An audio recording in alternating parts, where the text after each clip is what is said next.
Maçonaria é provavelmente um dos temas mais importantes que eu coloco aqui no meu canal, principalmente para pessoas que estão ou dentro do sistema religioso ou fora, porque a resposta para muitas perguntas que parecem estar ocultas acabam se revelando quando a gente vai juntando as peças desse quebra-cabeça. O povo gosta de falar muito sobre Illuminati, sobre aquelas famílias que possuem quantidades enormes de dinheiro e que provavelmente controlam o mundo. Realmente existem pessoas assim, mas tanto elas como outras pessoas que têm um alto nível de liderança no mundo fazem parte da maçonaria. A maçonaria domina praticamente todo o mundo. Antigamente era uma sociedade secreta, hoje a gente pode dizer que é uma sociedade discreta. Porque hoje a gente anda pelo Brasil, pelo mundo todo, e pela internet a gente consegue saber onde são as lojas maçônicas, muitas vezes podem até entrar lá para ver mais ou menos como funciona, mas não são todas as pessoas que podem participar dos rituais e adentrar a sociedade da maçonaria. E além de toda a área financeira, tanto a política quanto a religião são controladas pela maçonaria. Um grande exemplo disso foi a independência dos Estados Unidos, do Brasil, como de muitos outros países da América Latina. Todo esse processo foi feito pela maçonaria. É por isso que muitas vezes a gente vê líderes políticos envolvidos com eles, porque essa sociedade controla toda a situação. Aécio Neves, Geraldo Alckmin, Jair Bolsonaro, presidentes internacionais, celebridades da mídia e até o ex-presidente do Brasil, o qual recebeu em mãos uma homenagem de um dos mais graduados maçons do mundo, Duque de Kent, membro da família real britânica e primo da rainha Isabel II, o qual recebeu uma bela homenagem dos mais famosos desenhos adultos do mundo e porta-voz da elite global. Para que eu possa falar de maçonaria para vocês, eu vou contar um pouco da minha história. Há 10, 11 anos atrás, mais ou menos, eu era militar do Exército, eu era oficial do Exército Brasileiro. O comandante do quartel que eu servia, que era o CPUR aqui de São Paulo, ele era maçom. Então, muitas vezes eu fui escalado para participar da maçonaria. A loja maçônica que a gente ia era na Liberdade. Eu não adentrei aos rituais maçônicos, mas estive lá dentro, participando de alguns rituais por algumas vezes. Se informando com um ou com outro, a gente acaba recolhendo informações. Na época eu ainda fazia parte do sistema religioso, mas conforme eu disse, a gente vai juntando as peças do quebra-cabeça e a gente consegue enxergar toda a verdade. Para ingressar na maçonaria é necessário que tenha ficha limpa, não tenha antecedentes criminais, não tenha nome sujo, nada disso. Uma condição financeira estabilizada e principalmente algum aspecto de liderança na sociedade, uma microempresa ou ser líder de algum partido, de alguma coisa. O candidato precisa ser convidado por um outro maçom que já faça parte. Ele tem que acreditar em um Deus, não importa qual for, independente de qual religião ele faz parte. Ele necessita pelo menos de ter uma crença em algo superior. E após ser aceito, ele participa de uma cerimônia de iniciação no templo maçônico.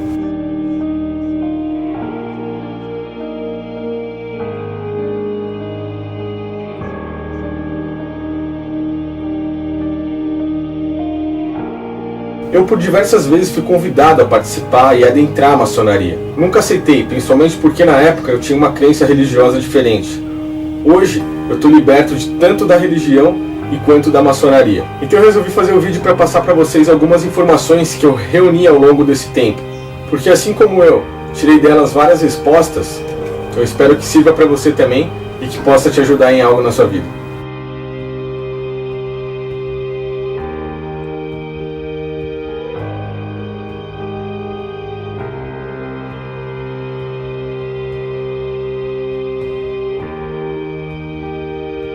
A palavra maçom vem do francês, ela significa construtor ou pedreiro.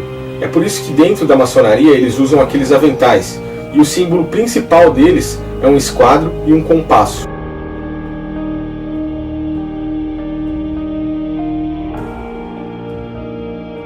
Tudo indica que a maçonaria se iniciou por volta de 5.000 anos atrás, aproximadamente. O patrono dela teria sido Salomão, filho de Davi, o construtor do primeiro templo que houve no meio do povo de Israel. O mesmo que pegou o tabernáculo do pai, que eram feitos por peles de animais, que era uma alusão ao verdadeiro templo de hoje, que somos nós, colocou dentro de um templo de pedra. Esse construtor, esse maçom, tem por muitos dentro da maçonaria como sendo o patrono. Lá ele iniciou um sistema político-religioso, o mesmo sistema que existia na época do Messias, com o povo judeu, com os fariseus, saduceus, mestres da lei, o qual ele tanto debateu para que o povo saísse de dentro dessa religião e que são os mesmos que existem ainda nos dias de hoje, com seus templos independentes, podem ser judaicos, católicos ou evangélicos. Muitos outros já vão além disso, dizem que a maçonaria se iniciou na época da Torre de Babel, quando o homem tentou construir aquela torre que tocasse aos céus, mas que levaram uma punição divina, onde todas as línguas foram separadas e eles não conseguiram mais continuar essa construção, porque cada um falava um idioma diferente.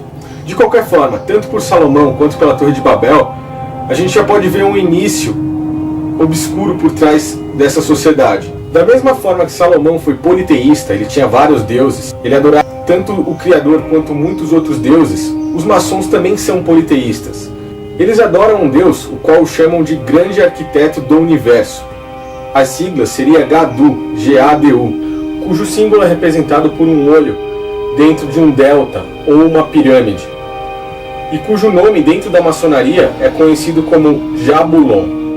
Jabulon é a junção de 3 deuses, que seria o Jeová, aquele mesmo anjo que pediu sacrifícios de animais a Moisés e ao povo quando eles partiram do Egito e passaram pelo deserto e foram até a terra de Canaã. A sigla do meio significa Baal, o deus sol dos fenícios, aquele mesmo na Bíblia que pode ser encontrado como senhor, marido, ou até mesmo muitas vezes como Moloque, o qual pedia sacrifícios de crianças recém-nascidas. E a última sigla se refere a Osíris, um deus pagão proveniente do Egito. A junção dessas 3 entidades, que a gente já sabe que não foram benéficas e que não tem nada a ver com o Criador, são considerados deuses pagãos, podem até ser considerados como anjos caídos, juntos formam o Deus que é adorado dentro da maçonaria. O animal sagrado dentro da maçonaria, que seria como um mascote, é o bode, o qual eles juram de pé junto que não tem nada a ver com a magia negra. Porém, coincidentemente, no satanismo, o bode também é adorado, e numa mistura louca entre sexualidade e profanação às coisas do Criador, ele é conhecido como Baphomet. Outros pontos existentes dentro dos templos maçônicos, ou as lojas maçônicas, são a adoração ao zodíaco, aos planetas, ao Sol, à Lua, a Mercúrio, a Júpiter, Saturno e etc.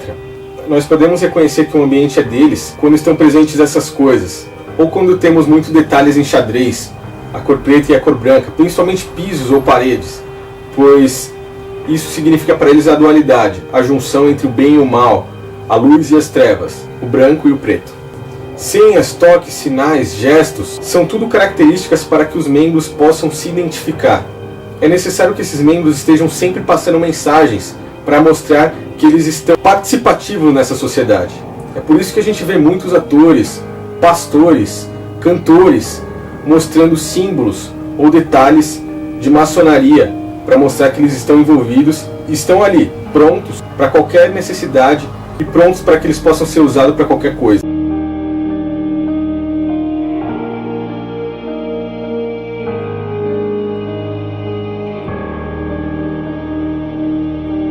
A minha família nos falou sobre um olho que tudo vê. Eu um dia comprei uma corrente que tinha um olho desenhado e eu coloquei o nome desta corrente, o olho que tudo vê.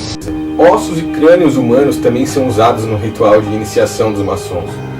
Porém, eles dizem apenas que isso é para que o membro veja o quanto a vida é efêmera e que se deve buscar a sabedoria a qualquer custo, assim como o possível patrono deles, Salomão.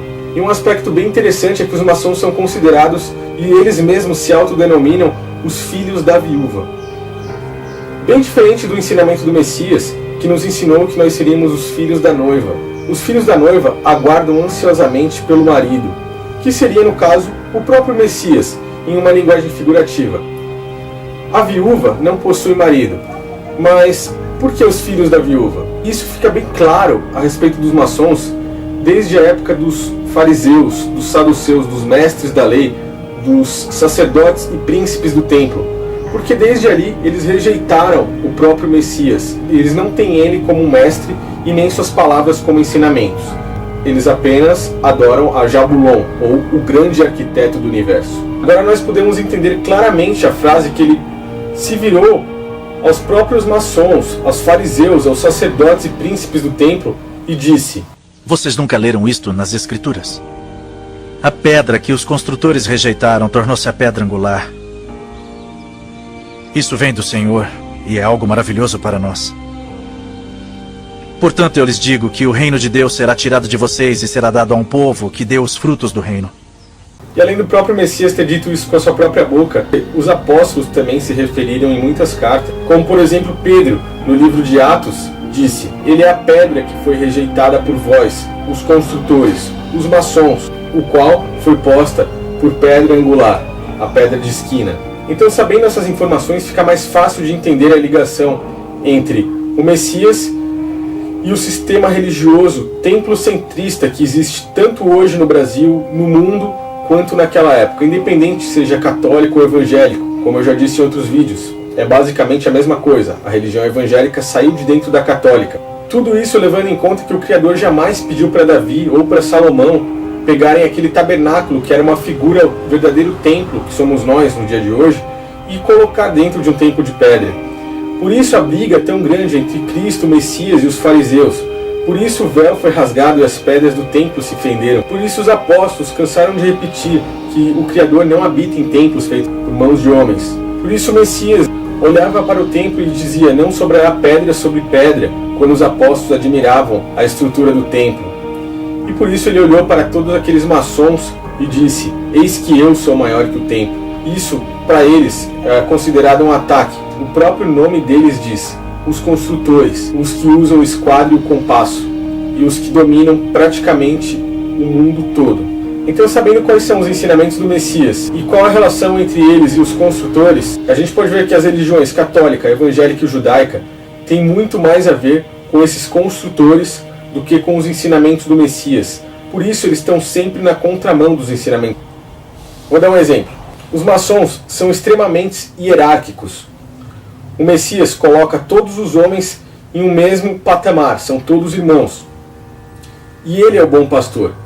Porém, dentro das religiões judaica, católica e evangélica, da mesma forma que existe uma grande hierarquia na maçonaria, também existe dentro dessas religiões, sendo que isso jamais foi ensinado pelo próprio Messias. Uma hora, quando o Messias está discutindo com eles, um relato que existe em Mateus, no capítulo 23, versículo 8, 9 e 10, ele vira para as pessoas e diz o seguinte: e de serem chamados rabis. Mas vocês não devem ser chamados rabis. Um só é o mestre de vocês. E todos vocês são irmãos. Rabi, o termo mestre, é o líder religioso judaico. No segundo versículo ele diz o seguinte: a ninguém na terra chamem pai, porque vocês só têm um pai, aquele que está nos céus. Pai, em italiano, é a palavra padre. Coincidentemente, os padres são os líderes religiosos da religião católica. Tampouco vocês devem ser chamados chefes, porquanto vocês têm um só chefe, o Cristo. O maior entre vocês deverá ser servo. Guia é um pastor, é alguém que guia, aquele que guia as ovelhas, o que pastoreia as ovelhas. Então, a ninguém vos chameis de vosso pastor, porque só um é o vosso pastor, que é o Cristo. O pastor é o líder religioso evangélico. Coincidentemente, 2000 anos depois, a gente pode pegar a mesma frase que foi usada para os líderes religiosos e para a população em Israel, e a gente pode trazer para nós nos dias de hoje. Isso é maravilhoso. E é tão difícil entender dentro dessas religiões que ele não pediu para que existisse hierarquia entre homens e homens. Somos todos iguais. Mas se você falar para pessoas religiosas isso, e até mesmo para líderes religiosos, eles não vão aceitar de forma nenhuma. Assim como os próprios maçons, os construtores, os líderes religiosos daquela época fizeram com Cristo. Mas o maior ponto em comum entre as religiões e os maçons são o principal fruto deles, que são os templos. Você pode reparar que a maioria das denominações religiosas vão defender o templo de Salomão, vão defender até o próprio Salomão, que tantas vezes falhou contra o Criador, que adorou descaradamente outros deuses. Mas os religiosos, pela sabedoria, pela riqueza que ele tinha, vão adorar Salomão da mesma forma que os maçons adoram nos dias de hoje. E eu vou mostrar para vocês que eles têm relações diretas, tanto com a religião católica quanto com a evangélica. Eu espero que você tenha gostado desse tema. Não perca o próximo vídeo. Se você gostou, não esquece de compartilhar esse vídeo para que mais pessoas possam entender sobre o assunto. E não esquece de curtir e também se inscrever no meu canal.